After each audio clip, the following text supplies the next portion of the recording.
Hari ini saya menyaksikan insyaallah jamaah-jamaah yang senang memakmurkan masjid Allah Subhanahu wa taala.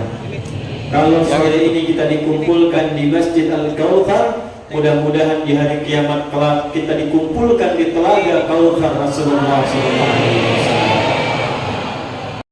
yang sekarang kita ada di dalamnya. Surah Al Inna a'tainaka demi keagunganku ya Muhammad. Setiap ayat Al-Quran yang dibuka dengan inna, na-nya panjang, itu artinya ta'zimun nafsi li ta'zimi sya'ni. Paham? Tidak. Itu artinya ada yang istimewa, saking agungnya istimewanya Allah menampilkan keagungan zatnya untuk menunjukkan keagungan dan keistimewaan informasi yang disampaikan. Al-Quran agung, Al-Quran istimewa. Karena Al-Quran agung dan istimewa, maka kalimat turunnya menggunakan inna. Surah Al-Qadar, inna anzalnahu fi. Saking agungnya surga yang disiapkan untuk Rasulullah, istimewanya surga yang disiapkan untuk Rasulullah, keindahan dan banyak kemuliaannya, maka digunakan kata inna di depannya. Inna a'tainaka Muhammad, demi keagunganku aku telah siapkan surga yang teristimewa, tertinggi derajatnya untukmu. Karena itu berbahagialah kita dijadikan oleh Allah dan dipilih sebagai umat Nabi Muhammad SAW, karena sudah banyak bahkan nabi-nabi yang mengharapkan menjadi bagian dari umatnya Nabi Muhammad SAW. Untuk itulah ketika temanya dibuat Maulid atau Mauludun Nabi SAW, isinya bagaimana kita mengenal Rasulullah untuk mencintai Nabi SAW, sehingga bisa dipertemukan oleh Allah dalam surga Firdausnya bersama Rasulullah SAW. Bu, Maulid atau Maulud? Yang Maulid angkat tangan. Yang Maulud, yang tak angkat Allah Ta'ala. Yang ikhwan untuk Maulid atau Maulud? Yang Maulid angkat tangan. Yang Maulud, yang banyak Allah Ta'ala. Apa itu Maulid? Apa itu Maulud? Yang jelas bukan makanan. Bila disebutkan Maulid, itu yang dimaksud waktunya. Bicara tentang hari, waktu kelahiran Nabi Muhammad. Bagaimana sebelum lahirnya? Seperti apa kemuliaan lahirnya? Bagaimana perjalanan kehidupan setelah lahirnya sampai wafat menuju Allah Subhanahu wa taala. Kalau Maulud, yang dibahas sosoknya. Siapa Nabi Muhammad SAW itu? Bagaimana lahirnya? Bagaimana tumbuhnya? Apa sifat-sifat mulia yang melekat kepada beliau, sehingga dengan pembelajaran itu kita bisa meneladani Rasulullah SAW dalam kehidupan kita. Nah, ini pertanyaannya, ibu mau bahas Maulid atau Maulud? Maulud. Biar adil dua-duanya saja ya. Yuk kita mulai dengan Maulid. Ibu kenal Nabi Ibrahim?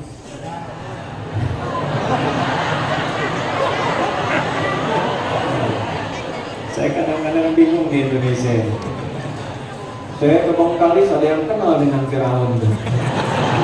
Kenal Firaun? Nah, di sini ada yang kenal dengan Ibrahim sebelah sana tuh. Baik. Pernah dengar Nabi Isa? Nabi Ismail? Baik. Nabi Nuh? Nabi Adam? Semua nabi ini tidak akan ditetapkan untuk bertugas di muka bumi kecuali mereka semua berkomitmen dulu kepada Allah, yang komitmennya diabadikan di dalam surah Ali Imran di ayat ke-81. Ini jauh sebelum kelahiran Nabi Muhammad. Wa idh akhadallahu mitsaqan nabiyyina lama ataitukum min kitabin wa hikmatin thumma ja'akum rasul musaddiqan lima ma'akum latu'minunna bihi wa latansurunna qala a'aqrartum wa akhadtum 'ala dhalikum isri qalu aqrarna qala fashhadu wa ana ma'akum minasyahidin. Dan ingatlah, pahamilah, pelajarilah. Jadi kalau ada kata iz dalam Al-Quran, itu bukan semata bermakna ingat, tapi mengandung makna yang belum tahu, pelajari. Yang sudah belajar, ingat-ingat pelajaran itu. Yang belajar belum paham, pahami. Wa idh akhadallahu mitsaqan nabiyyin. Dan pahami, pelajari, ingat. Saat Allah mengambil perjanjian komitmen bagi semua nabi sebelum mereka ditugaskan untuk berdinas di bumi. Jadi Bu, Pak, ada anbiya, ada nabiyyin, itu beda. Di surah ini, ayatnya berbunyi nabiyyin. Kalau anbiya itu jamak, banyak nabi, tapi nggak semua nabi. Terbatas. Ada surah ke-21 namanya surah Al-Anbiya. Tapi di situ tidak dikisahkan semua nabi, cuma beberapa nabi. Nabi Ayub ada di situ. Zakaria ada di situ. Musa ada di situ. Tapi enggak semua nabi dikisahkan di situ. Kalau Bapak dan Ibu menginginkan semua nabi, maka rubah kalimatnya dari bentuk jamak al-anbiya menjadi bentuk jamak nabiyyin. Ada orang-orang yang saking taatnya kepada Allah, dekat dengan Allah, itu kata Allah, nanti saat di surga saya tempatkan di kompleks surga yang sekompleks dengan semua nabi yang pernah bertugas di bumi. Itu ada di Quran surah 4 An-Nisa di ayat ke-69. Wa may yuti'illaha war rasul faulaika ma'al ladzina an'ama Allahu 'alaihim minan nabiyyin. Dan itu doa kita 17 kali sehari. 17 kali sehari. Ibu dah kalau baca Al-Fatihah sehari itu 10 kali atau 11 kali. Yang 10 angkat tangan. Yang 11 17 Bu.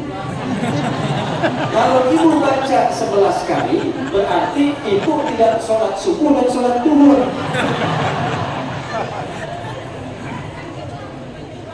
Saya tidak menjebak.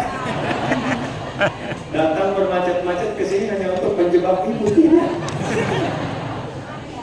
17 kali. Karena setiap kali kita sholat 5 waktu, berapa rakaat kita? 17 rakaat. Bukankah setiap rakaat kita baca Al-Fatihah? Bukankah saat baca Al-Fatihah kita menyampaikan ihdinas siratal mustaqim?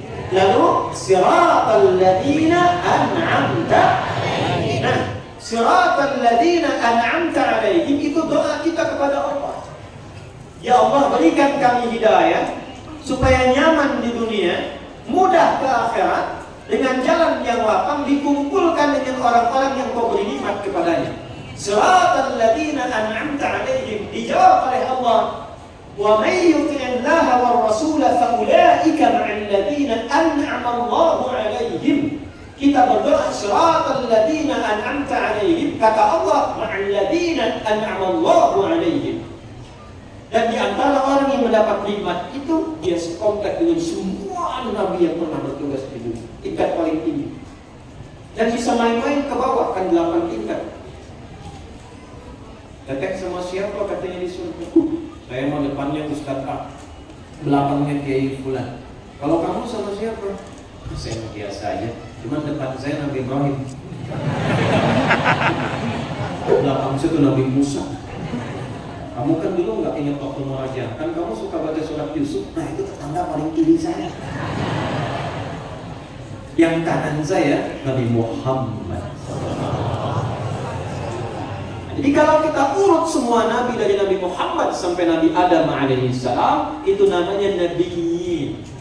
Muhammad sallallahu alaihi wasallam bin Abdullah bin Abdul Muttalib bin Hashim bin Abdul Manaf bin Qusay bin Murrah bin Kilab bin Ka'b bin Ghalib bin Fijr bin Malik bin Nadar bin Kinana bin Khuzaimah bin Mudrikah bin Ilyas bin Nizar bin Mudar bin Ma'ad bin Adnan bin Adli bin Adli bin Muqawwad bin Nahar bin Tarikh bin Ya'rub bin Yasub bin Nabit bin Ismail alaihissalam bin Ibrahim alaihissalam bin Azar atau bin Nahr bin Abir bin Kinan bin Arfashad bin Sam bin Nuh alaihissalam bin Mihlail bin Matushada bin Kinan bin Anwas bin Tis bin Adam alaihissalam. Takbir. Coba ulangi.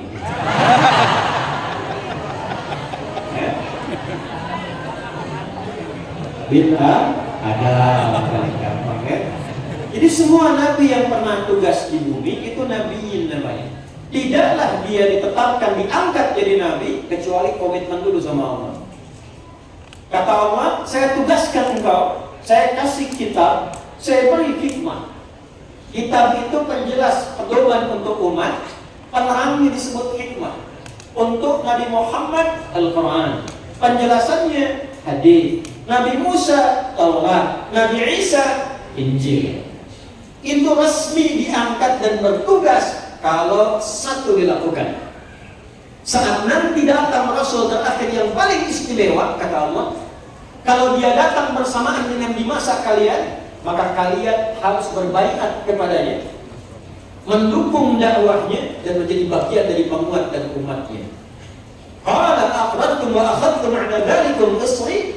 Apakah kalian sepakat dan siap menjalankan ini? Mereka Nabi berkata, qalu aqrarna, siap ya Allah. Maka kata Allah, qala fashhadu wa ana ma'akum minasyahidin. Saksikan, akulah yang menjadi saksi dari semua perjanjian dan komitmen ini. Jadi saking dahsyatnya Nabi Muhammad sallallahu alaihi wasallam, saking tinggi dan istimewanya kelahiran Nabi Muhammad sallallahu alaihi wasallam, maka semua nabi dan rasul bisa bertugas kalau mereka berjanji kepada Allah menjadi bagian dari penolong dakwahnya Nabi Muhammad SAW. Itulah sebabnya nama Nabi Muhammad itu sudah viral sebelum kelahirannya. Kenapa saya tadi tanya pada ibu, apakah ibu kenal Nabi Ibrahim? Bukan masalah kenal dan tidak. Ternyata Nabi Ibrahim pun itu sudah memberikan tanda dengan doanya kepada Allah, supaya yang terlahir Nabi mulia itu lahirnya harus dekat tempat yang paling mulia. Quran surah kedua, kita pakai Quran aja. Al-Baqarah ayat 127 sampai 129. Ini maaf ya Bu, Pak, ilustrasikan saja supaya cepat. Ka'bah. Bu.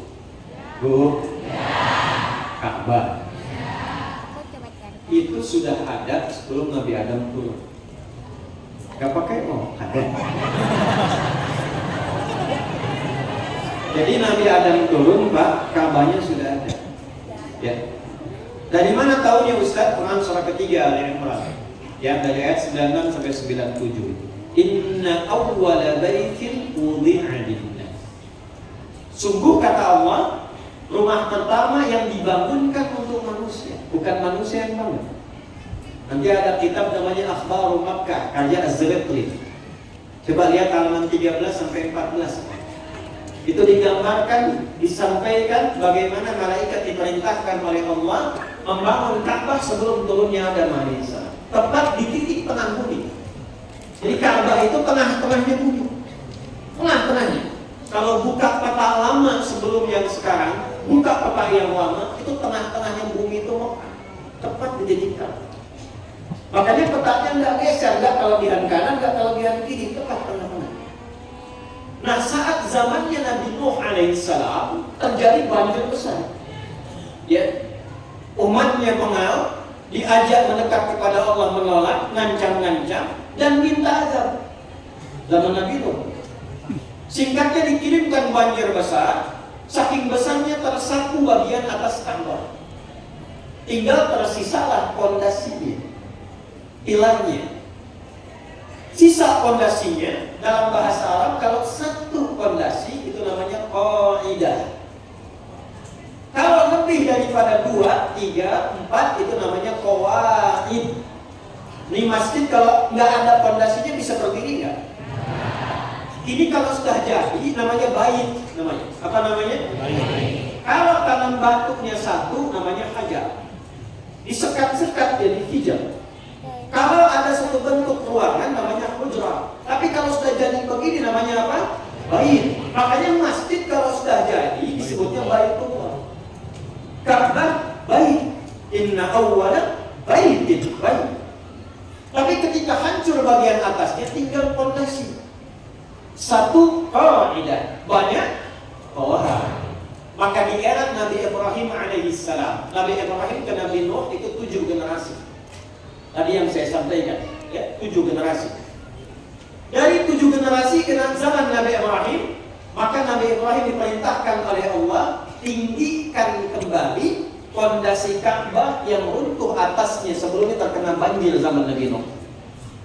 Ditinggikan, meninggikan, bahasa Arabnya yarfa'u, sehingga menjadi bait kembali.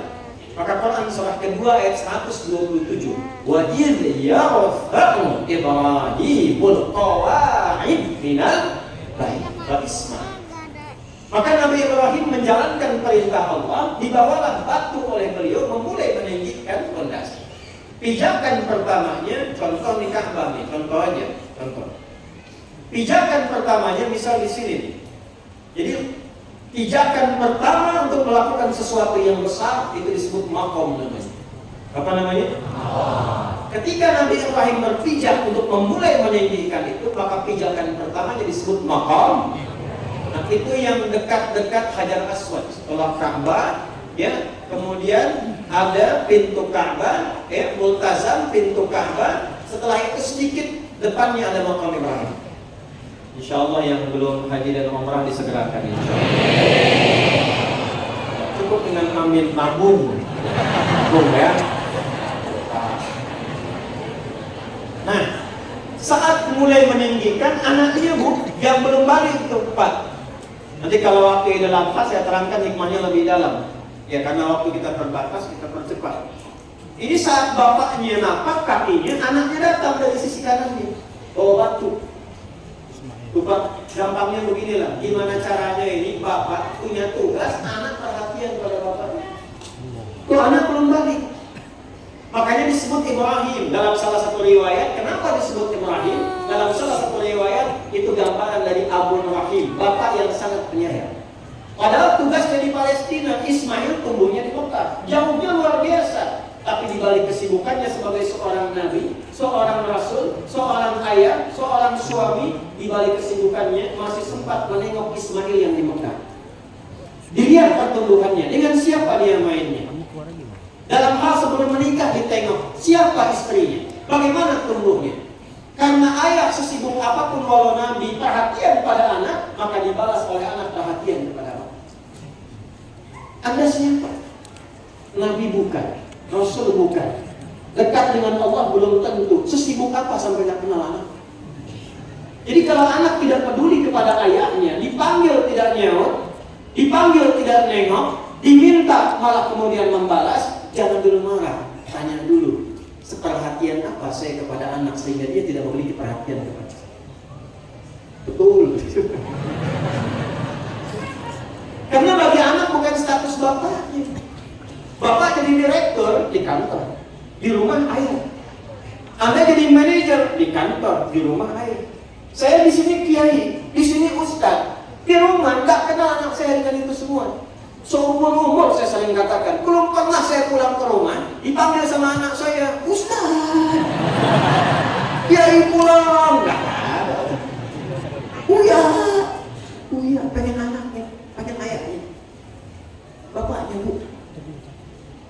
Istri saya menceritakan Buya itu kalau keluar itu mengajar supaya Allah senang dan cinta dengan kita. Jadi kami suka gantian kalau saya keluar mengajar, istri saya cerita tentang saya supaya anak mengerti. Nanti kalau gantian saya pulang, istri di dapur masak, saya cerita kepada anak saya tentang bagaimana ibunya supaya mereka mencintai.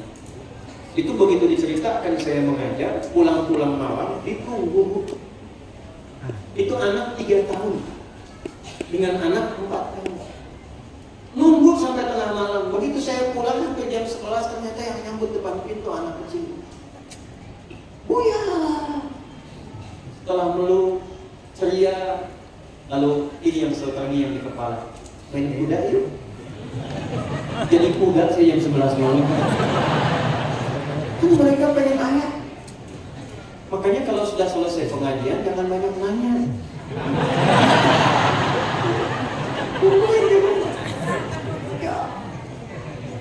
Dan Nabi Ibrahim begitu, sehingga anaknya muncul perhatian. Mau apa aja tuh langsung dilakukan. Sampai perkara yang paling luar biasa dalamnya itu rela mengorbankan nyawanya untuk ayah. Cuma perkara mimpi bu. Dalam surah As-Saffat ayat 102 sampai 109 itu. Nabi Ibrahim mimpi bawa pisau dibeli anaknya. Cerita besoknya, nah, bapak mimpi. Padahal kan Nabi kan. Nabi kan mimpinya pastinya tak gampang. Ismail sini, ya kan? Siap-siap. Mana? Sembelih. Tapi lihat betapa rahman, sifat rahmatnya, meneladani sifat Allah Ar-Rahman, dibawa untuk menyayangi anaknya. Ismail, ya Pak. Bapak tadi malam mimpi nyembelih kamu. Pendapat kamu bagaimana? Kata anak, Pak, demi bakti dan taat saya pada Bapak. Jadi Bapak itu ada 3 namanya. 1 Abi, itu untuk hormat. Buya untuk sayang. Bisa genetik, kita ke ayah buya sayang. Bisa ke orang yang kita sayangi karena aspek lain. Misal ilmunya kita sayang betul, kita sebut buya. Kayak Buya Hamka kan bukan ayah kita, tapi kita sebut Buya karena sayang dengan ilmunya. Kalau digabungkan Buya dan Abi menjadi Abati namanya. Abati. Itu Nabi Ismail manggilnya Abati. Ya Abatif al. Pak, demi sayang dan hormat Anda ke Bapak, cepat kerjakan sekarang, jangan tunda.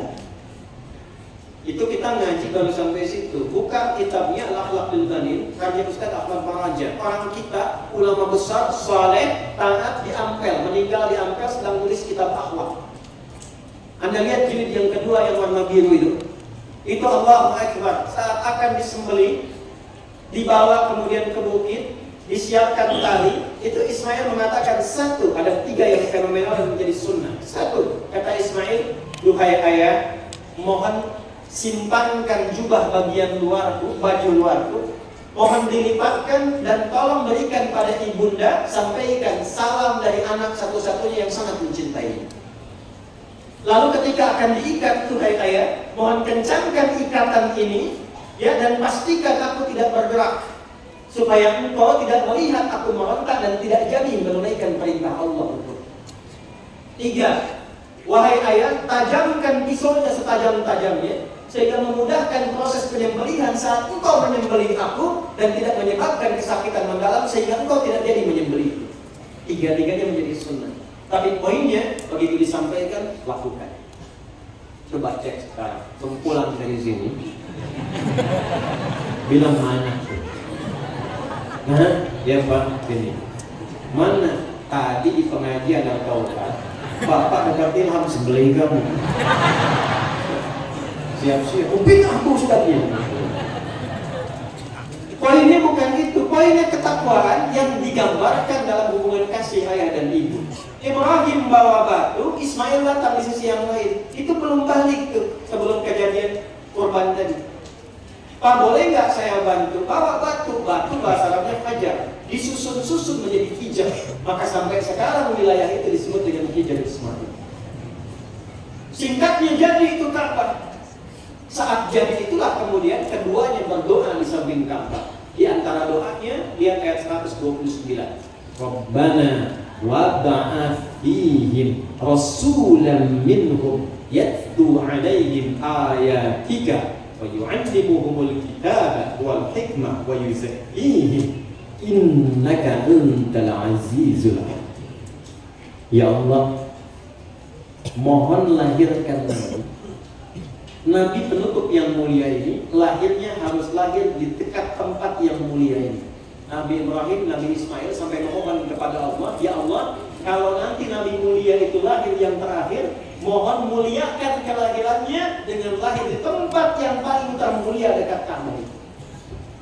Jadi Nabi Ibrahim, Nabi Ismail itu kan ke-29 dan 30 urutan kakek Nabi ke atas. Setiap generasinya ribuan tahun. Ya, itu Nabi Ismail datuk ke-29 kurang lebih. Nabi Ibrahim datuk ke-30 generasi kurang lebih. Itu gembira dengan kelahiran Nabi Muhammad sampai berdoa, ya Allah, lahirnya mohon di dekat Ka'bah ini. Dan tidak ada nabi satupun di muka bumi yang lahirnya dekat tempat Ka'bah itu kecuali Nabi Muhammad SAW. Anda boleh cek silakan. Tidak ada satupun nabi yang lahir dekat Ka'bah kecuali Nabi Ismail lahirnya bukan di Makkah, di Palestina lahir di bawah di situ. Nabi Muhammad yang lahir di situ dekat Ka'bah. Jadi kalau ibu, bapak, umrah atau haji dari Grand Zamzam yang ada jam besar itu, sampingnya ada sofa, ada jalan dikit, ada istana. Belok ke bawah, jangan lurus ke Masjidil Haram dulu, turun langsung belok kanan. Ya, lurus saja. Sebelah kanan ada CCTV itu, ada pos security, CCTV warna putih ngadep ke sini. Lurus saja terus ya sampai ujungnya. Itu ada 35 kipas angin sebelah kanan. Udah saya hitung. Kalau 36 berarti nambah 1 tuh. Dari ujung itu, ujung Jabal Qubais, itu 150 meter, lihat lurus ke depan. Itu ada bangunan warna krem, disitulah tempat lahirnya Nabi SAW. Yang mau saya katakan, Nabi Ibrahim, Nabi Ismail itu saking gembira dengan berita kelahiran Nabi Muhammad yang diambil komitmennya sampai berdoa, ya Allah, mudah-mudahan lahirnya mohon dekat Ka'bah. Itu dijawab oleh Allah 30 generasi kemudian dengan turunnya Al-Quran surah kedua ayat 151. Karena arsalna fiikum rasulan minkum yatlu alaikum ayatina wa yuzakkikum wa yu'allimukumul kitaba wal hikmah wa yu'allimukum ma lam takunu ta'lamun. Singkatnya, perkara Maulid itu sebelum lahirnya Nabi Ibrahim pun gembira. Lompat cepat karena waktu kita terbatas. Kita sampai jadi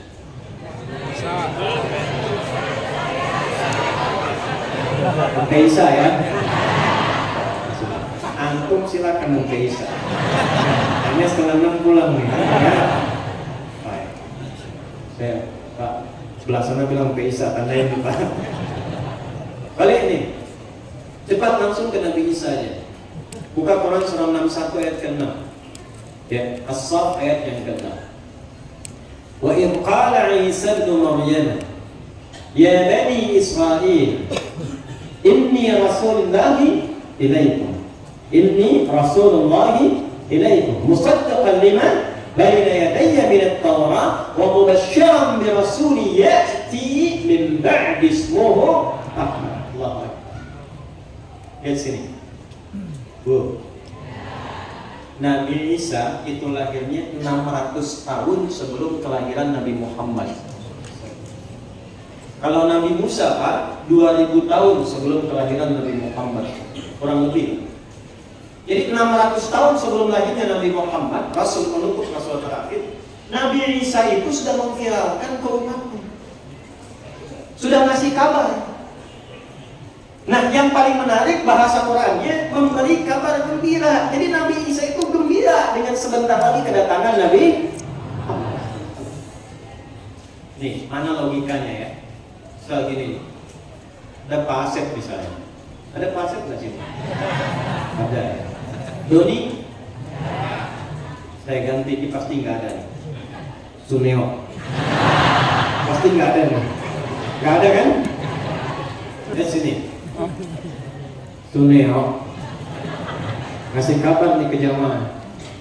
Alhamdulillah, Masya Allah, saya akan punya anak katanya. Masya Allah, selamat Pak, kapan? Entar habis nikah. Nikahnya belum, tapi sudah menyampaikan kabar gembira. Logis nggak? Tidak.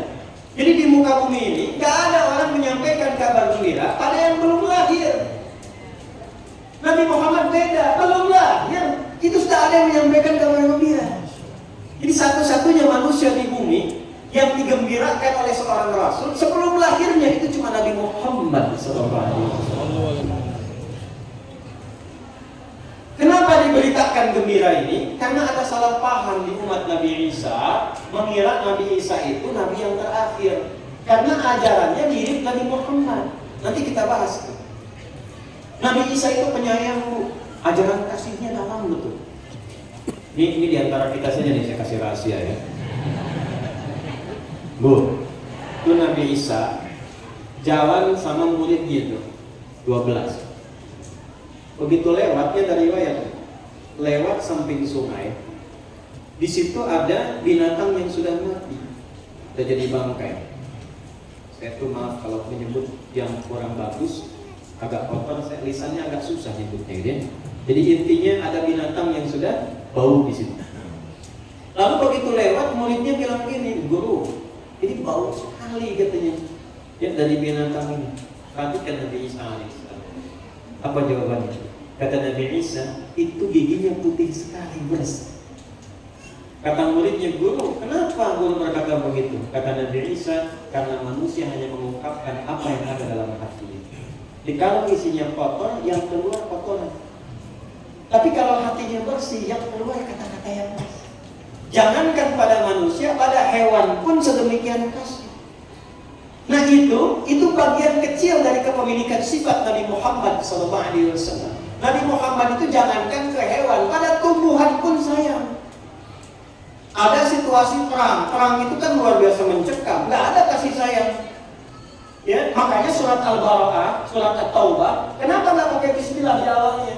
Karena At-Taubah itu izin untuk membela diri dalam situasi di infansi. Saat di infansi, dikepung mau dijajah, membela diri, perang. Dalam perang itu kan nggak ada kasih sayang. Sedangkan Bismillahirrahmanirrahim isinya Rahman dan Rahim. Rahman dan Rahim itu sayang. Nggak ada orang perang pakai kasih sayang. Izin nembak ya. Sakit nggak? Maaf ya. Tembak. Itu. Tapi cuma di Islam dalam situasi perang, situasi mencekam, kata Nabi, jangan rusak tumbuhan. Jangan injak di tumbuhan. Coba bayangkan, dalam situasi yang sangat rumit sama tumbuhan masih sayang, itulah Muhammad. Nah, semua nama, ini kita lompat cepat. Semua nama yang melekat pada Nabi terakhir ini, istimewanya itu semua nama sifat Allah yang angkat. Nabi-nabi lain namanya zat. Apa bedanya zat dan sifat? Kalau zat itu menunjuk pada orang yang wujudnya. Nih, Adi zat, Ustaz Bakhtiar zat, Ustaz bin Bakhtiar yang nengok beliau, Ustaz Adi yang nengok saya. Tapi Ustaz Bakhtiar jujurnya sifat. Bakhtiarnya orang, jujurnya sifat. Jadi semakin ditambah sifat, semakin baik orangnya. Orang bisa meninggal, sifat tidak meninggal. Pak Bakhtiar, Ustaz Bakhtiar bisa meninggal, saya bisa meninggal. Bisa beliau duluan, saya belakangan.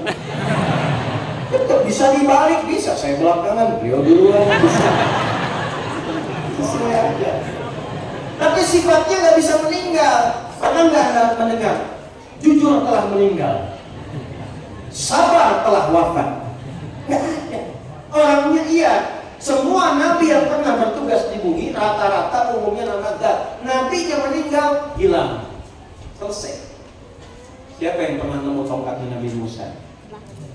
Taurat, Injilnya Nabi Isa yang asli, Zaburnya Nabi Daud, anakku, selesai.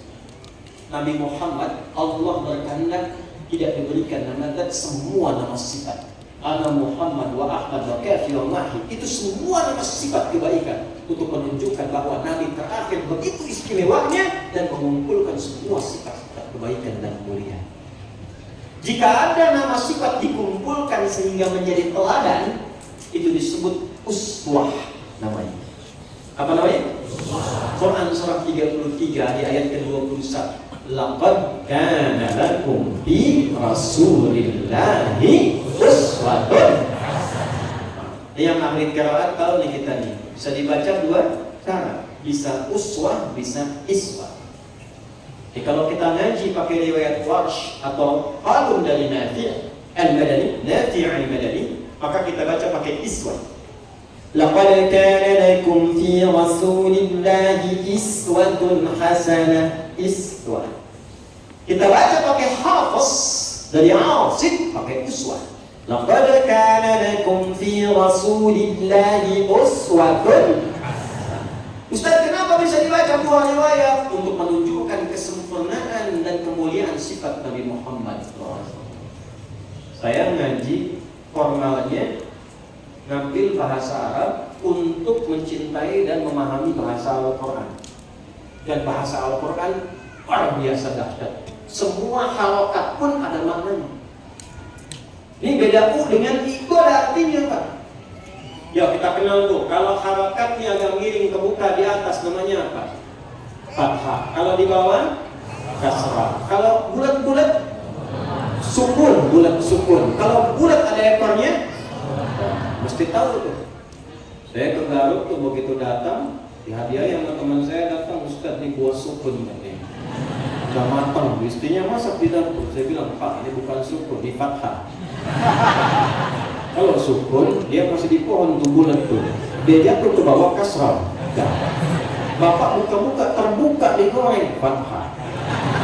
Ini kisah nyata Bu, saya tidak menceritakan fiksi, saya alami. Saya kira berhenti di situ. Ternyata dia bawa sukunnya ke belakang, ke istrinya sedang menggoreng. Dia bilang, Ma, kata Pak Ustadz ini bukan sukun.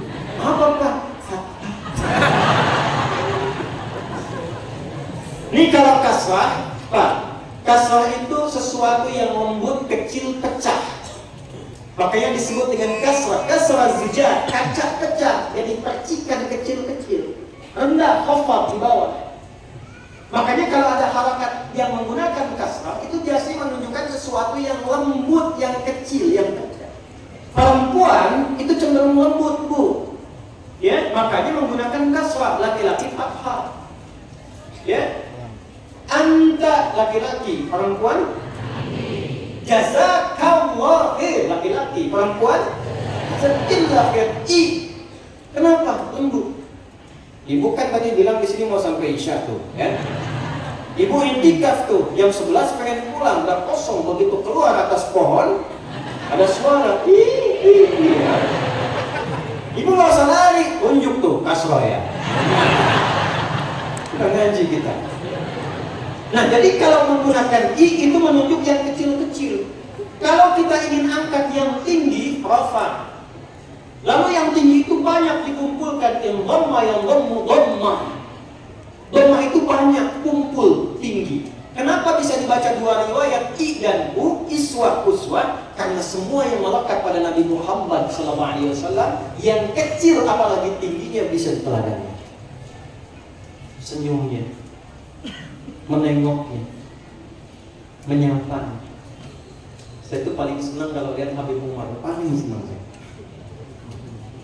Habib Umar itu kalau saya ngaji sifat-sifat akhlak Nabi, ya, itu saya paling pas melihatnya. Susah saya mengungkapkannya. Jadi kalau saya lihat Habib Umar senyum itu, saya tuh kayak ngerasa lagi ngaji gitu ya, tentang bagaimana senyumnya Nabi dan sebagainya. Itu, jadi kita tuh melihatnya juga senang, nyaman. Nggak percaya silakan Bu, belajar tentang senyumnya Nabi dari istri-istri Nabi. Makanya istri Nabi lebih daripada 4 Bu. Jangan ketawa dulu. Kenapa diizinkan lebih daripada 4? Karena ternyata semua istri Nabi mewakili semua karakter perempuan di muka bumi. Ibu kalau mau silakan coba cek. Betul. Ada yang senang masak, ibu senang masak. Ada istri Nabi yang hobinya masak, namanya Sayyidah Saudah binti Zam'ah. Walaupun sudah sepuh, di atas 70 tahun, itu kalau masak dengan Nabi, saking baiknya dan indahnya akhlak Nabi, selalu harmoni, bilangnya sayang, kadang bercanda. Itu kalau lagi bikin adonan tepung, Nabi itu masih sempat mencolek tepung ya, kemudian ditepikan di keningnya Sayyidah Saudah. Itu sudah di atas 70 tahun. Lalu ketawa bersama sayang, Masya Allah. Kapan kakek dan nenek terakhir kali panggil sayang? Balik ke yang tadi. Balik. Iswah bisa diteladani. Uswah itu yang paling tinggi. Al-Bukhari nomor hadis 2008 sampai 2010. Ya, dari Umar bin Khattab radhiyallahu taala anhu, singkat nyambung ke Sayyidah Aisyah. Ditanya Sayyidah Aisyah, "Kaifa kanat salatun Nabi sallallahu alaihi wasallam?" Datang Abdullah bin Mas'ud, Ubay bin Ka'ab dan sahabat yang lain radhiyallahu ta'ala anhum jami'an. Nanya ke Sayyidah Sayyidah Aisyah, gimana sifat sholat malamnya Nabi Sallallahu Alaihi Wasallam? Maka dijawab oleh Sayyidah Aisyah, la tas'al an husnihinna wa turihinna. Tolong jangan tanya panjang dan bagusnya, nggak akan mudah untuk diikuti. Penasaran, besoknya ikut. Itu begitu bermakmum di belakang Nabi. Sahabat ini dibacain rakaat pertama oleh Nabi 100 ayat Al-Baqarah. Mereka sudah siap ruku, ternyata Nabi menyempurnakan sampai ayat 286. Rasulullah al-Qawmi kafir. Dan tahu selesai nih, siap-siap ruku tuh Abdullah bin Mas'ud, ternyata nyambung Ali Imran, Alif Lam. Selesai kemudian, ya ayyuhalladzina amanu taqullaha wasbiru wasabiru warabitu wattaqullaha la'allakum tuflihun. 200. Begitu selesai, dikira mau ruku, nyambung An-Nisa sampai 176 ayat. Baru setelah itu 5 juz 4 halaman baru ruku. Satu rakaat pertamanya 5 juz 4 halaman. Itu besoknya Bu, gak ikutan lagi.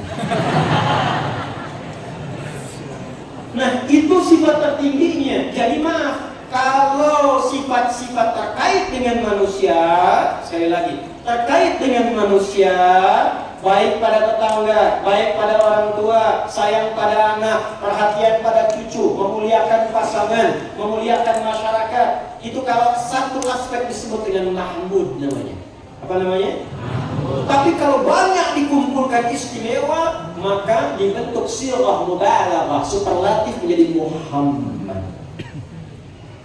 Jadi kalau punya sifat kasih secara sosial, itu disebut Muhammad. Tapi kalau punya hubungan dengan Allah yang tinggi, rajin tahajud, tadi sampai bacaan banyak. Satu aspek bacaan Qurannya belum, tahajudnya iya, puasa belum. Itu namanya hamid. Apa namanya? Tapi kalau tahajud iya, baca Quran iya, puasa iya, zakat paling bagus, sedekah paling banyak, itu dikumpulkan dalam bentuk sirah mubalaghah, bentuk superlatif Ahmad. Nabi Isa punya sifat mirip dengan aspek yang pertama Muhammad. Maka umatnya mengira ini Nabi terakhir karena punya ajaran kasih. Maka kata Nabi Isa, Nabi terakhir bukan saya. Saya kasih kalian kabar gembira, Nabi terakhir. Amalannya, kedekatannya dengan Allah nggak bisa ditandingi oleh nabi-nabi yang lainnya. Dialah Ahmad. Artinya yang punya hubungan kuat dengan Allah Subhanahu wa Ta'ala yang nggak bisa ditandingi oleh nabi-nabi lain. Karena itu beliau katakan, wa mubasysyiran bi rasulin ya'ti min ba'di ismuhu dzikruhu. Tapi hubungan dengan pembahasan kita, Nabi Isa lahirnya 600 tahun sebelum Nabi, tapi bahagia dengan kelahiran beliau dan memviralkan kebahagiaan itu pada umat. Nih kesimpulannya, Nabi, Rasul, dekat dengan Allah, gelar Khalilullah, yang gelarnya Ruhullah, gelarnya Kalimullah, semua berbahagia dengan maulidnya Nabi Muhammad SAW. Anda Nabi bukan, Rasul bukan, gelar tidak ada dari Allah untuk Anda. Husnul Khatimah belum jelas, ya kan? Sakinah belum dicapai di rumah tangga, harapan Firdaus, tapi nggak bangga dengan kelahiran Nabi siapa? Karena itu kalau bahagia dengan maulid Nabi itu nggak usah ditanya, semua umat Islam pasti harus bahagia dengan kelahiran. Ini terakhir dah pertanyaannya, kenal Abu Jahal nggak? Ayo bilang kenal, saya pulang. Abu Jahal tahu nggak? Itulah tahu. Lihat di Al-Bukhari ada 97 topik. Lihat topik kitabun nikah, kalau nggak salah itu 65 lah. Ya, subtopik yang ke-20, nomor hadis 5101, paling kanan sebelah bawah topik kitab. Itu Abu Jahal. Cepat saja di ujung hadis itu. Setelah meninggal, Abu Jahal tahu kan gue? Oh itu kan Nabi luar biasa nih, bencinya, ingin bunuh, ingin macam-macam. Itu meninggal Pak. Udah meninggal. Punya anak namanya Ikrimah. Nah Abu Jahal ini punya kawan juga. Nah kawannya ini yang mau saya ceritakan, bukan Abu Jahal. Kawannya, partnernya itu paman Nabi sendiri, namanya Abu Lahab. Abu Lahab yang turun surah ya, khusus tabbat yada Abi. Itu pamannya Nabi. Nah, Abu Lahab ini sama nih, separtner dengan Abu Jahal, memusuhi Nabi, padahal paman Nabi itu. Itu ketika meninggal dunia, ya, yang Abu Lahab ini gak seperti Abu Jahal. Abu Jahal masih punya anak Ikrimah, anaknya taat pada Nabi. Abu Lahab dengan istrinya dikecam bahkan oleh Allah Subhanahu wa taala. Meninggal Abu Lahab, mimpilah saudaranya namanya Abbas. Abbas itu paman Nabi. Abbas radhiyallahu taala anhu, paman Nabi, beda usia 3 tahun dengan Nabi. Ketika Abbas bermimpi, ini di Sahih Bukhari. Ketika bermimpi, ternyata dalam mimpinya dipertemukan dengan Abu Lahab.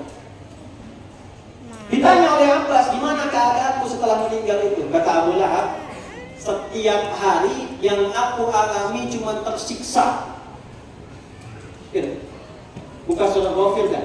Dari ayat 46 sampai 47. An-naru yu'raduna 'alaiha ghuduwwan wa 'ashiyyan. Ya, ini ayat tentang Firaun.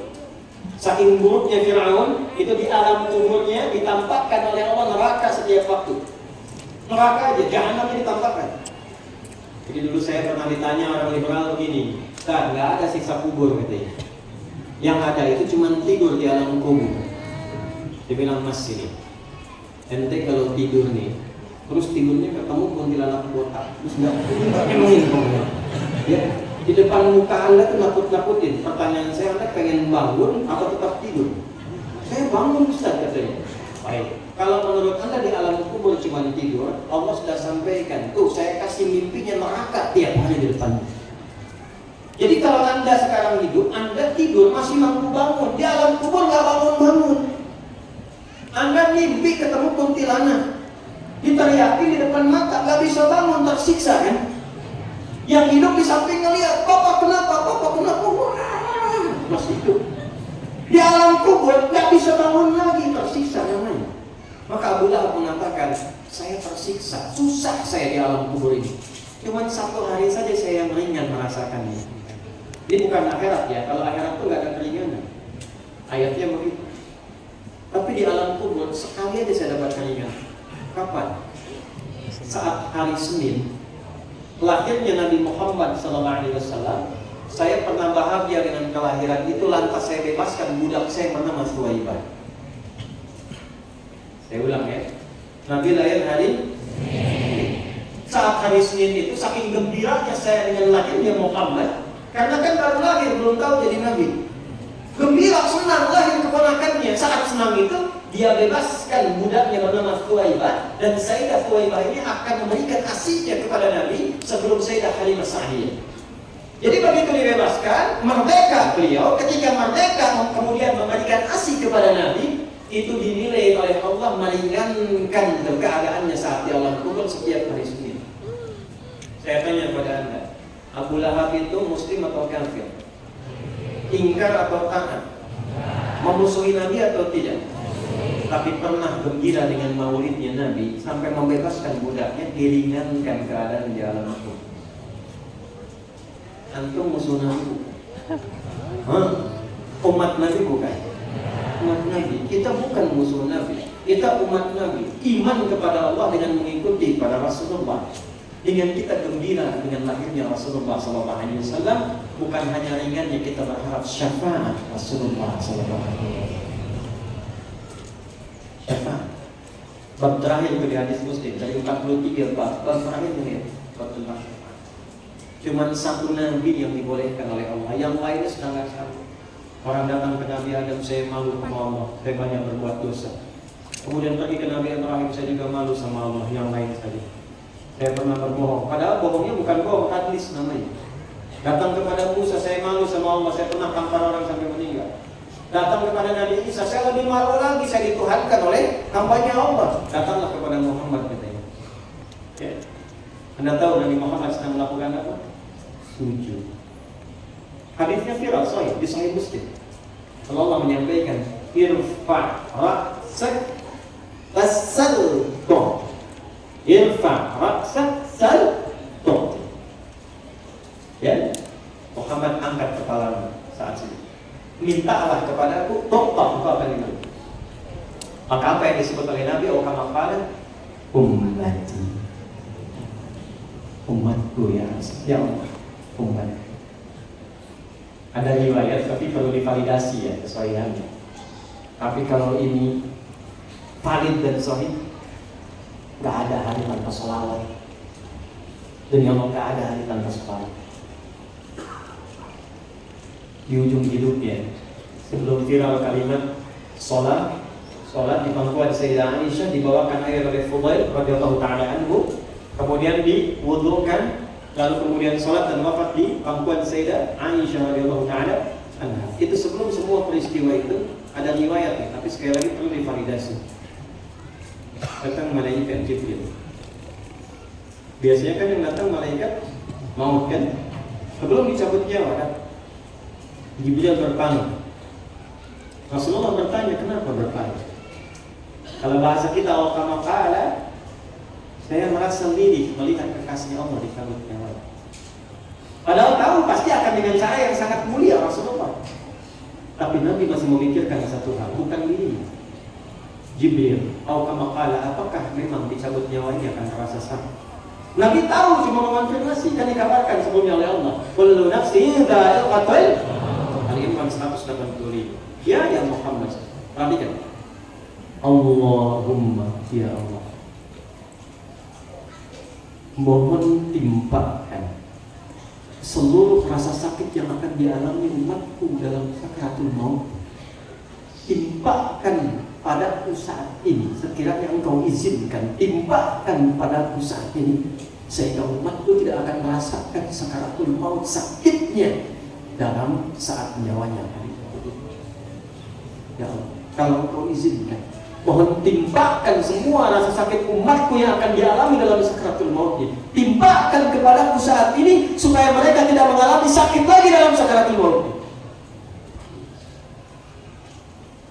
Umatnya. Dan saat hadis syafaat disebutkan pun dalam Sahih Muslim, itu umatnya yang diingat. Jadi Nabi itu ingat kita, Bu. Pak, saya belum pernah lihat Rasulullah, Ustaz. Hadis Sahih At-Tirmidzi. Ishtaqtu li ikhwani. Sedang ngobrol lagi dengan sahabat, dia kata, Nabi, saya rindu dengan saudara-saudara saya. Kata sahabat-sahabat Nabi, ya Rasulullah, alasta ikhwana, bukankah kami sahabat-sahabat engkau? Kata Nabi, la, bukan, Allah. Antum ashabi, kalian sahabat saya. Saudara-saudari saya adalah humul ladina amanu biya min ba'dikum walam yarawni. Mereka itu nanti umat masa depan yang mereka gak pernah lihat saya, gak pernah jumpa saya, tapi mau beriman kepada saya. Kita disebut saudara-saudari Nabi SAW oleh Rasulullah. Maka kalau orang gak bahagia dengan maulid Nabi, dipertanyakan cinta. Orang gak selawat sehari pada Nabi, dipertanyakan cintanya. Selawat ya, sallu alaihi Nabi. Itu yang menjadikan malaikat Jibril turun. Sebelum peristiwa itu turun. Saat Nabi naik ke atas mimbarnya, ada 3 tangga, 3 gundakan, 1, 2, 3. Lihat di sahihnya, ya, Ibnu Khuzaimah. Ya, Sahih Ibnu Khuzaimah. Datang ke kitabnya, ya, baca kitabnya Al-Mustadrak, ya, karya Al-Hakim An-Naisaburi. Itu saja yang Al-Mustadrak saja. Al-Hakim An-Naisaburi. Buka kitabnya, lihat tentang bagaimana Jibril ketika turun kepada Nabi saat Nabi naik ke atas gundakan mimbarnya. Begitu naik ke situ, setiap kali naik langsung berdoa. Riwayat pertama Nabi yang berdoa, riwayat kedua Jibril yang berdoa. Bu'dan aw rahima anfu rajulin liman dzukira ismuka aw dzukirta indahu falam yusalli alaihi.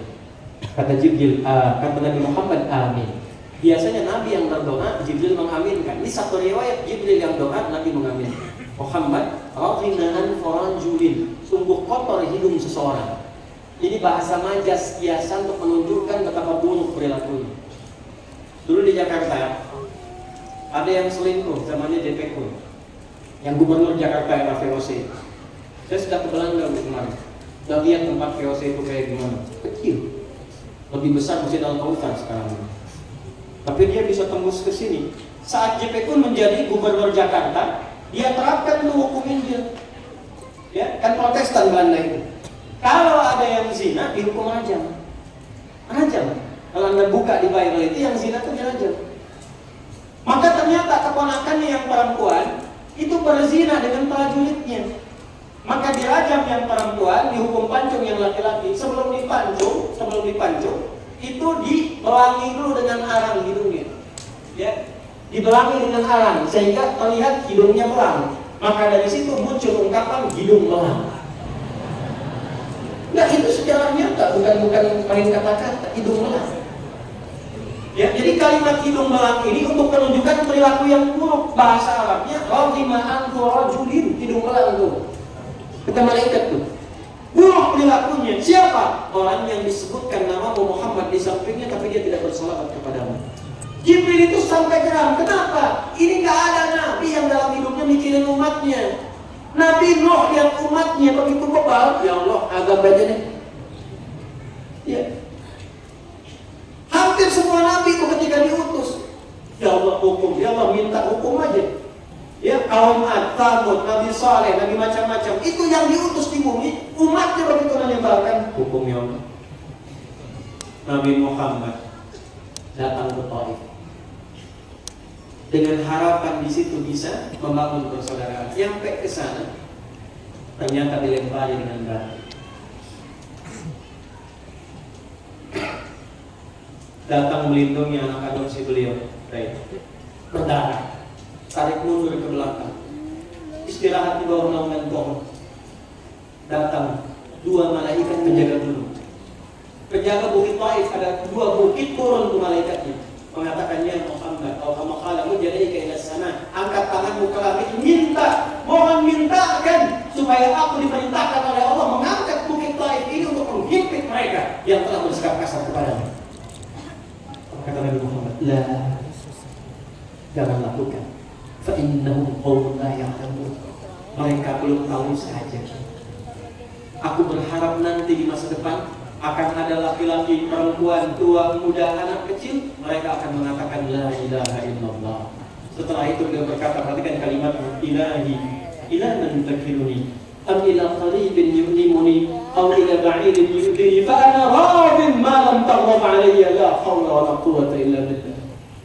Ya Allah, setelah aku dilempari ini, kemana lagi engkau perintahkan aku untuk berdakwah? Apakah tempatnya masih dekat dan aku akan disakiti lagi? Apakah masih jauh dan aku di situ pun akan disakiti lagi? Aku ridha ya Allah, aku ridha sepanjang engkau tidak marah kepada saya. Tidak ada daya, kekuatan, upaya kecuali hanya milikmu saja. Ketika seseorang bertawakal kepada Allah dalam keadaan dia tersakiti, Allah angkat derajatnya dengan tinggi. Setiap peristiwa itulah turun minang Isra dan Mi'raj. Tapi saya mau katakan tidak ada nabi yang paling sayang pada umatnya selain Nabi. Itu yang menjadikan Nabi Isa pun 600 tahun sebelum kedatangan Nabi Muhammad senang begitu dengan maulidnya Nabi.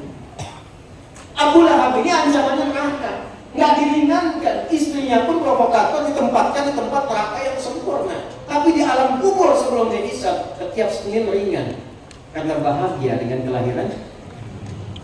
Nah, bagian terakhirnya, bagaimana mengekspresikan kebahagiaan. Jadi kalau datang maulid itu, apa hikmah yang besar dari maulid yang kita pelajari? Apakah datang hanya duduk, makan, pulang? Atau ada sesuatu yang harus kita bawa pulang? Itu poin. Maka diturunkanlah kemudian 1 ayat dengan Ahmad, 4 ayat dengan Muhammad. 1 tambah 4, 5. Itulah rukun Islam yang terpancar dari 2 nama Nabi Muhammad SAW yang diviralkan dalam Al-Quran. Ahmad sekali, lambang dari hablum minallah. Ya, isi syahadat, hubungan dengan Allah cuma sekali disebutkan dalam Quran, surah 61 ayat yang ke-6. Wa mubasysyiran bi rasulin ya'ti min ba'di ismihi Ahmad. 4 itu gambaran syariat, sifat sosial, implementasi dalam ibadah hubungan kita dengan Allah. Ya, 4 disebutkan di Quran surah 3 ayat 144, Quran surah 33 ayat ke-40, Quran surah ke-47 ayat kedua, dan Quran surah ke-48 ayat 29. Muhammad 4 kali, Ahmad sekali. 1 tambah 4, 5. Rukun Islam berapa? 5. Jalan kita berislam lewat Muhammad SAW. Karena itu syahadatnya syahadatain. Asyhadu an la ilaha wa asyhadu anna Muhammadan. Kapan disebut umatnya Muhammad SAW? 1, jika meneladani sifat akhlak.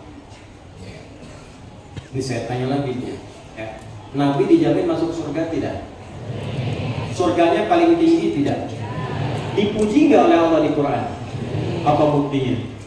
Wa innaka la'ala khuluqin 'adzim. Nabi masih sholat nggak bu? Baca Quran nggak bu? Hatam? Puasa nggak? Ramadan aja atau Senin puasa juga? Kamis puasa? Ayam Maulid puasa? Nabi kalau sholat tahajud nggak? Tahajud. Tahajudnya lama apa sebentar? Sekali lagi, masuk surga nggak? Masih sholat? Masih puasa? Masih baca Quran? Tadi, ibu Nabi bukan? Dijamin surga nggak? Tidak. Dipuji nggak sama Allah di Quran? Dekat nggak sama Allah? Belum tahu. Tuh. Kita memang bukan Nabi, tapi kita diminta meneladani Nabi. Nggak mungkin nyampe ke level Nabi, sahabat aja tadi bubar, ya kan? Tapi setidaknya jaga hubungan kita sama Allah, karena Nabi pun jaga hubungan sama Allah. Nggak akan mungkin nyampe ke level Nabi, mustahil. Tapi kita bisa teladani dalam maulid ini, belajar supaya mencontoh Nabi, dekat dengan Nabi. Sholat, kita pun sholat, walaupun sholatnya tidak seperti level Nabi. Tahajud sudah 11 rakaat nih, lama bacaannya, kita baru mau mulai. Nggak harus 11 juga, nggak harus sampai 23 juga. Mulai pakai rumusnya hadis Muslim dari Ibnu Umar radhiyallahu ta'ala. Nomor hadis 749. Kata Nabi, sholatul laili masna masna. Kalau baru mau mulai sholat malam, jangan banyak-banyak dulu. Nanti capek, besok nggak tahajud lagi. 2 aja dulu. Berapa? Nah, kalau yang 2 ini dikerjakan, polanya pun jangan terlalu awal. Subuhnya berapa sekarang? 14, 15, 17. Terjadi perbedaan pendapat waktu sholat subuh. Berapa nih? 4:17. Udah, kita ambil 4:17 ya. Nih, 4:17. 4:17 subuh. Nggak usah terlalu awal. Jam 4 kurang seperempat bangun. 4 kurang seperempat buat persiapan. Ya, kan itu prakteknya nanti. Sunannya Abu Dawud. Hadisnya Abu Dawud, nomor hadis 1367 dari Ibnu Abbas radhiyallahu ta'ala anhu. Kan itu nggak langsung sadar. Ya, makanya kata Nabi kalau bangun, ini riwayat Ibnu Abbas nih. Kan Nabi sallallahu alaihi wasallam idza istayqadha min naumi fajalasa wa masaha bi yadihi min athari naumi fa qara surah al-khawatim al-imran. Pada ila syadil mu'allaqah ditambahin tuh sama Jundub bin Junadah dan Mu'adz bin Jabal dalam riwayat Al-Bukhari, maka dikatakan faqara alhamdulillahilladzi ahyana ba'dama amatana wa ilaihi nusyur. Paham? Tidak. Nih, Nabi kalau bangun langsung doa. Kata Ibnu Abbas saat nginap di rumah bibinya Sayyidah Maimunah, Nabi itu kalau bangun duduk dulu begini. Setelah duduk, beliau menghilangkan bekas ngantuk dengan tangannya. Ngantuknya hilang dulu. Ya bukan saat ngantuk baca doa. Bangun emang jam 4 kurang seperempat, tapi masih ngantuk udah baca. Baca begitu sadar jam 6. Sadar dulu, sudah sadar, doa. Ada persiapan. Ya, kemudian pada ada syai'un mu'allaqah, pergi ke tempat tertutup, wudu, bersihkan dari najis. Butuh proses 15 menit. Tersisa persiapan 13 menit. Kata Nabi rumus pertama kalau baru mulai tahajud jangan banyak-banyak, 2 dulu. Surat nggak usah panjang-panjang. Nah, yang penting cool. Nyaman, cool itu kan nyaman ya, bahasa Indonesia nyaman, cool. Very cool for doing tahajud ya. Very good. Alhamdulillah. Jadi baca itu bu, rakaat pertama nggak apa-apa, bukan aib. Qul a'udzu birabbil falaq. Rakaat kedua, paling favorit, qul a'udzu birabbil. Witirnya, qul huwallahu. 3 selesai. 10 menit selesai, sisa 3 menit buat apa? Istighfar. Istighfar. Istighfar. Itu rumus Quran surat ke-51 ayat 15 sampai dengan 18.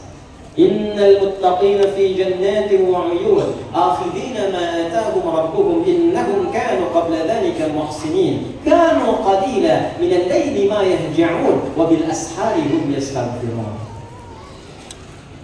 Ada orang ahli taman surga kata Allah yang sedang beraktivitas di bumi. Cirinya kalau malam sedikit tidurnya, dia rajin tahajud. Habis tahajud mendekat ke arah subuh, dia perbanyak istighfar kepada Allah. Jadi kalau baru pemula, nggak nyampe kita dengan cara Nabi. Yang sudah, maaf sekali, profesional pun nggak mungkin bisa sama dengan Nabi. Tinggi, tapi kita bisa meneladani Nabi dengan sifat Ahmad yang penting selama hidup pernah tahajud. Itulah maulid. Paham? Yang penting selama hidup saya pernah puasa Senin. Niatkan untuk mencintai Nabi, karena Nabi itu puasa Senin. Ditanya hadis sahih, ya Rasulullah, lima sumta hadzal yaum kama qala. Ya Rasulullah, kenapa hari ini Anda puasa? Kata Nabi, hadza yauma wulidtu. Ini hari lahir saya. Jadi kita itu tuh kalau puasa Senin, itu puasa mensyukuri lahirnya Nabi. Puasa maulid tuh. Jangan dipotong ujungnya aja, ntar sebarin puasa maulid. Disebut Ustaz Bin'ah. Belajar sampai tuntas dengan tukang motong-motong. Jadi kita tuh puasa Senin, ikut Nabi. Sahabat tanya, kenapa ya Rasulullah Anda puasa? Iya teh hari lahirnya Nabi. Kata Nabi gitu. This is my birthday. Ada yang maulid itu, ini lahirnya saya, hari ini saya puasa. Jadi kalau kita puasa hari Senin mensyukuri lahirnya Nabi. Nah, itulah ekspresi maulid. Sekarang kita ngaji, Senin kita puasa. Atau sunnah yang kedua, kalau pas hari lahir, kan tiup lilin, digelap. Happy birthday to you. Jangan dipotong ya. Contoh. Nah, kalau masuk hari lahir, boleh sedekah, boleh berbagi. Itu sunnah, berbagi boleh. Nah, ada sunnah dari Nabi puasa. Karena bisa diambil dengan makna. Kalau billah di sunnah puasa Senin. Untuk apa? Mensyukuri lahirnya Nabi. Hari lahir kita puasa bil makna, ngikut Nabi. Karena Nabi lahirnya puasa. Nabi dilahirkan, Nabi puasa. Kita lahir Selasa, puasa Selasa, boleh mensyukuri nikmat kelahiran contoh Nabi. Tapi kalau nggak pengen puasa, boleh ambil bil makna yang kedua, ambil hikmah puasa untuk evaluasi, muhasabah. Adi Hidayat lahir, sudah lahir, berapa usia? Bisa, lahir 11 September, 39 tahun. Saya nggak bisa puasa misalnya, syukuri nikmat itu dengan evaluasi. Tadi selama 39 tahun, keluarkan tuh mana puasa. Cepat, puasa itu kan gampangnya begini. Puasa itu satu-satunya amalan yang mengumpulkan amal soleh dan menekan amal salah. Itu puasa. Nih contoh begini nih, contoh ya. Ibu kalau puasa dengan tidak puasa, rajin mana sholat sunnahnya? Puasa. Ibu saat hari bukan puasa, Isya belum tentu ibu jamaah. Tapi saat puasa, ibu sudah ngampulin sajadah. Dan itu bukan buat sholat Maghrib, bukan buat sholat Isya, buat tarawih. Bisa dimatikan dulu. Sedangkan tarawih itu hukumnya sholat. Puasa itu bisa meningkatkan ibadah sekalipun sunnah. Orang puasa, maaf ketinggalan sunnah gelisah. Tak puasa, kadang ketinggalan tabu biasa-biasa. Antum tidak puasa, keluar dari sini ada orang minta depan mata, Pak, minta, belum tentu diberi. Saat puasa yang tidak kelihatan dicatat, berapa nih fakirnya sekitarnya? Itu puasa. Nah, saat usia hari lahir tiba, ada lagi nih, milad nih, tanya, Bulan, sebut nama kita. Engkau diberikan oleh Allah 40 tahun, 50 tahun. Sekarang kau sudah 55 tahun. Berapa amal yang kau kumpulkan selama hidup ini? Kalau Allah wafatkan saat ini sudah kau usia. Itulah yang dimaksud Quran surah Al-Mulk ayat kedua. Walladzi khalaqal mauta wal hayata liyabluwakum ayyukum. Amalnya bukan cuma ibadah, saya pahami amalnya. Yang kedua, puasa itu menekan amal salah. Orang puasa itu puasa betul dari maksiat. Koruptor kalau puasa libur. Betul. Saya punya pengalaman cerita, pemarah pun pemarah. Itu bulan puasa libur marahnya. Ini Bu, ini ada cerita. Jadi ada suami istri Pak suaminya pemarah benar nih. Apa pemarah, dikit-dikit marah. Tiba-tiba puasa itu. Ini buka jam 6, setengah 6 diprovokasi sama tetangganya. Dia diem aja kan. Istrinya penasaran bukan nggak marah, dia tanya, Pak, tumben Papa nggak marah? Kata suaminya, ntar habis maghrib. Maghrib dia lupa tuh. Ya. Itu puasa. Nah itulah maulid. Jadi kalau saya tanya, mau maulid, ibu bilang maulid. Pulang dari sini tingkatkan sholatnya. Tak cukup dengan amin sholat.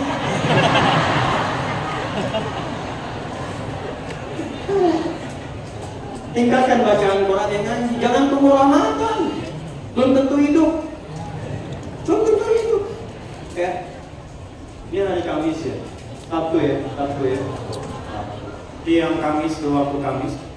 Kita tuh nggak tahu kapan kita pulang. Itu di Pasar Bo tuh. Agak ke atas dikit di bagian daerah. Itu ada.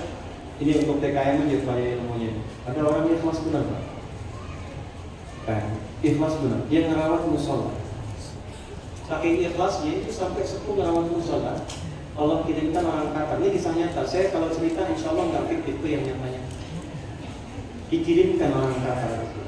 Tiba-tiba datang ke wilayahnya. Itu minta saya pengen main musola ini, tapi Anda yang masih rawat. Saya tuh bingungnya belum sampai selesai sampai sekarang. Ini siapa yang mengantarkan orang itu ke situ? Ibu tahu Qatar kan Bu? Itu lampu merah sonoan dikit tuh. Kok bisa ke Pasar Bo gitu? Ya.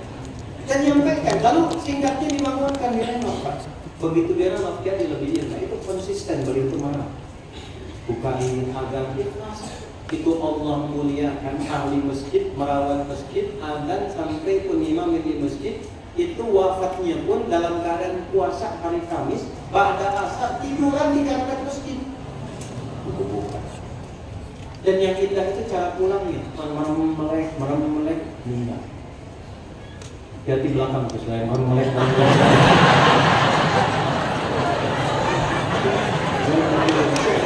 Kalau yang malam melek suka ingat aja tuh. Tapi yang tadi kisahnya apa itu? Itu berkahnya banyak di situ, berkahnya banyak. Nah itu ya, yang ikhwan ini kan banyak nih laki-laki ini. Jangan sampai pulang ke sini, pulang dari sini nggak jamaah di masjid. Katanya maulid, ceramahnya iya, begitu sholatnya kadang nggak ada.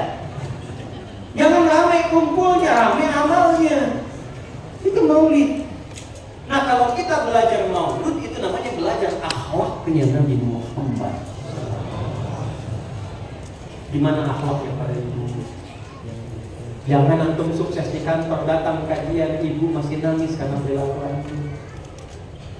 Gimana akhlak pada ayah? Yang mungkin antum sukses di kalau antum ngaji surat Al-Ahqaf ayat 15 tuh ya, itu sering banget bikin nangis itu. Di bapak kalau sukses, rumah sudah besar, ya maaf kendaraan mewah, suami istri itu masih duduk dulu ngaji tuh Quran surah 46 ayat 15. Kata Allah kalau kamu sukses di bahasa kitanya aja nih ya, jangan bangga dulu, jangan dirasakan karena itu kerja keras Anda. Anda mungkin 30%-nya, 70%-nya ibumu yang menangis di pertengahan malam dulu supaya engkau bisa sukses. Bapakmu yang kerja serabutan dengan keringat dengan mengatakan, ya Allah, jangan sampai anakku makan seperti aku sekarang, sukseskan dia, lancarkan dia, besarkan karirnya. Makanya kata Allah, kalau engkau sudah sukses, ingat-ingat kedua orang tuaku, paling tidak sisipkan dalam doamu. Itu doanya sampai dibimbing oleh Allah. Rabbi auzi'ni an ashkura ni'mataka allati an'amta 'alayya wa 'ala. Makanya orang tua nggak boleh disakiti. Skemanya infak.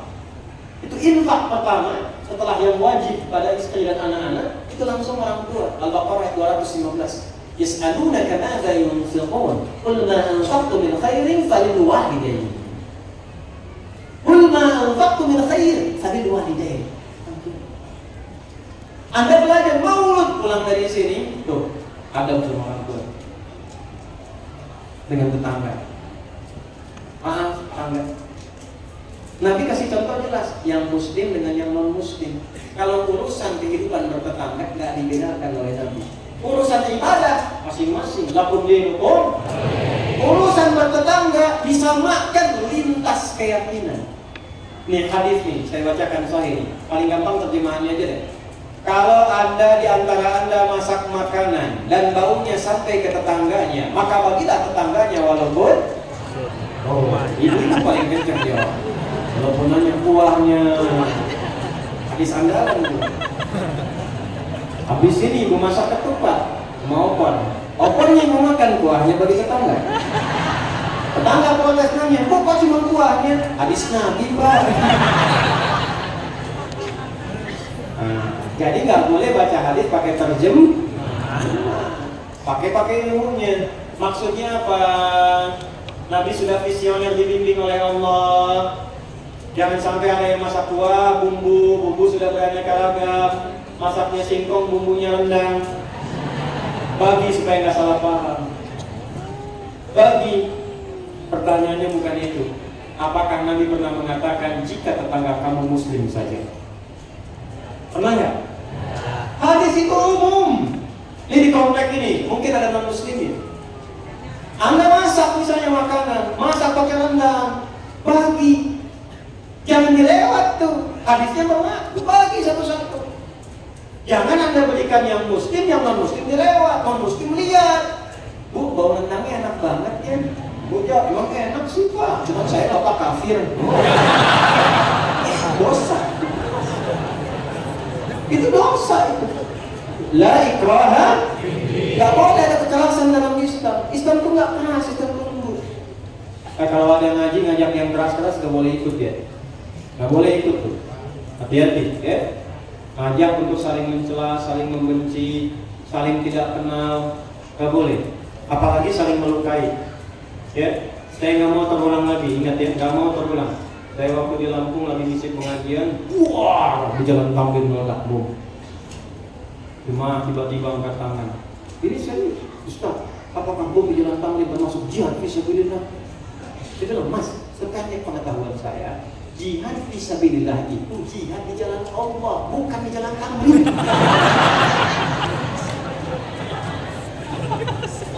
Hati-hati ya. Kita nggak ikut-ikut yang demikian ya, karena diancam oleh hadis Nabi di Sahih Muslim. Kalau ada yang bersikap demikian, tak diambil amal solehnya. Tuh hadza min hasanati wa hadza min hasanati. Ada orang salat begitu keluar salat menjelekkan orang lain. Itu pahala salatnya diambil, diberikan, ditransfer kepada orang yang zalim itu langsung. Fa in baniyat hasanatu, kalau habis ini kebaikannya, sisa buruknya, maka yang dizalimi keburukannya diambil, ditimpakan kepada orang itu. Fakul ifaqillah melimpah keterwakan. Ini penting saya ingatkan karena ada kondisi kekinian yang pernah diprediksikan oleh Nabi untuk diwaspadai. Ya. Awas nih, ngajinya Qurannya sama, nabinya sama. Kenapa setelah pengajian saling mencela? Kalau tidak sepakat nggak apa-apa, tapi jangan sampai ketidaksepakatan itu menjadikan Anda tidak bersaudara. Tetap saudara, jangan sampai nggak bisa olahraga bersama. Assalamualaikum akhi. Bid'ah. Nggak sepakat nggak apa-apa, tapi jangan sampai memutus persaudaraan. Belajar ilmunya, tambah lagi, ilmunya tambahkan lagi ya. Balik ya, bagi.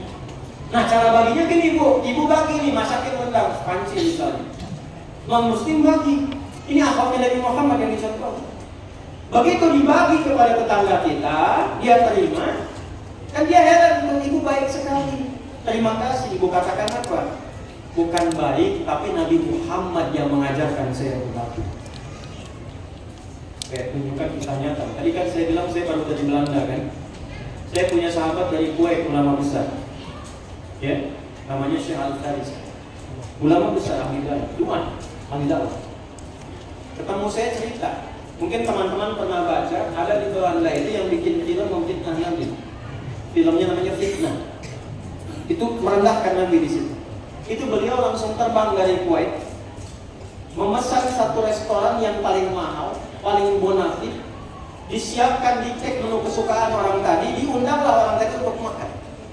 Itu nggak bicara apa-apa, nggak bicara Islam, nggak bicara Nabi, pokoknya memuliakan orang itu. Dan saat makan itu nggak banyak bicara, pokoknya makan, dilayani, sampai orang itu bingung.